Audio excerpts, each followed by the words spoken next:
Kindle called Every Word. And on Wednesday, I was playing, and this word appeared on my list. Bob, can you show that slide? If you can see it, I earned 240 points for the word tithes. I had to take a picture because I didn't think anybody would believe me, and it makes me laugh every time I see it. Is it coincidence? Probably not. Shortly afterwards, Dana called me to ask me to share my prosperity story. In May of 2013, Jerry was unfairly terminated from his job, just 17 months short of retiring. He was denied unemployment and had to start paying his own hospitalization. He decided to take early Social Security. That meant no income for 6 months because his birthday is in October. And because he took it early, it's at a reduced rate. We still continued to tithe on whatever money came in. We believed that we could survive just on my pension, and we continued to tithe. I caught pneumonia in November, and the Cleveland Clinic, Jerry says, saved my life. I have very good health insurance, but the bill was staggering. $485 for an Ambien, I think, is a little excessive. Never once thinking I couldn't just make payments, the clinic said, oh no, turn me over to a collection agency. Since I'm 18, I've had credit, and my credit scores have been impeccable.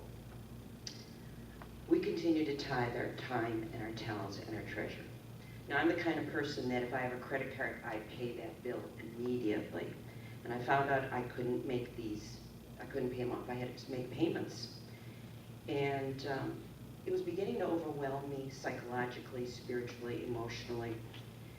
And I re-looked at my personal definition of prosperity, and Edwene says that we create our own prosperity. So I know Spirit has given me an education, I have talents, I have experience. I said, I can create additional prosperity in my life. I applied for and was hired for the first job I applied for. I hated this job. I hated every moment of it. I told myself, put on your big girl pants, you can do it, it's not forever. And after 3 days, I just knew it was eroding my spirit. It just was not what I wanted to do, and I decided to quit. But then I beat myself up. It's like, oh, it's not forever, Elaine, you can do it, you know, old dialogues.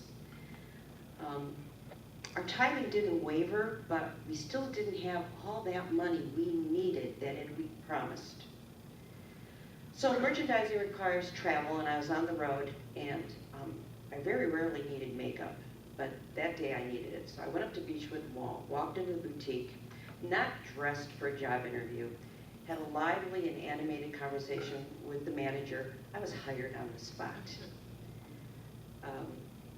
Edwene states, everything I have is right at my fingertips, and they're within my reach. There was the greatest job I've ever had in my life. I set the goal that all my bills would be paid off by Christmas. I do not work on commission. Since June, I have paid off the Cleveland Clinic and all but one credit card. We went to France. We had cash spending money. We were reimbursed part of our travel expenses, and so part of our trip was free.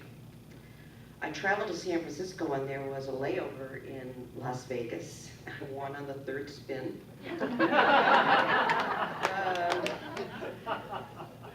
Did we tithe on this? Absolutely. It's automatic. Jerry and I don't even question it. We're going back, and here's the reason why. Bob, can you do the other slide? Luca Miguel Ibarra was born Tuesday, and mother and child are doing well. It's my little enchilada, my grandson. There's prosperity for you right there. Do we tithe? Do we tithe on the gross without hesitation? Do we tithe back to ourselves? Yes, we do. We tithe 10% of everything that comes into our house back to ourselves. That's our story, but I need to share that I reread this, and something didn't seem right to me. There was something missing. And I thought, am I not being truthful? Is that the gap here? Is my syntax wrong? Do I not have good transitional sentences between my paragraphs? Teacher, right? I couldn't identify what was troubling me about my story. Yesterday, I picked up our Science of the Mind magazine. Jeff Bridges, the dude, and the dude abides. Which is a very Zen Buddhist concept, I found out. Yesterday's reading was Owning Our Prosperity. Duh. Spirit, I think so. Here's what it says. I pay my bills with a heart filled with gratitude. How blessed I am to live in a country where gas is available for my car. I can flip on a switch. I have running water, and I have a credit card company trusting me enough to loan me money to make purchases ahead of time. My bills are reminders of my blessings. In French, they call it coup de foudre, which means a lightning bolt or thunder. That's what happened to me yesterday. I was looking at my bills as punishment. I was looking at it as debt and all the negative connotations associated with that. I never considered my bills as prosperity. And this was the source of my unease. I feel so much better in just 24 hours with this knowledge. And I want to invite all of you to consider this idea of your bills as a reward in your life. I have, and I'm excited to watch the results, and I'm excited to be able to report to you in the future the results. So Edwene states that tithing is not the entire journey to prosperity. There's still forgiveness, goal setting, and finding your divine purpose. But first of all, we must tithe. Thank you very much.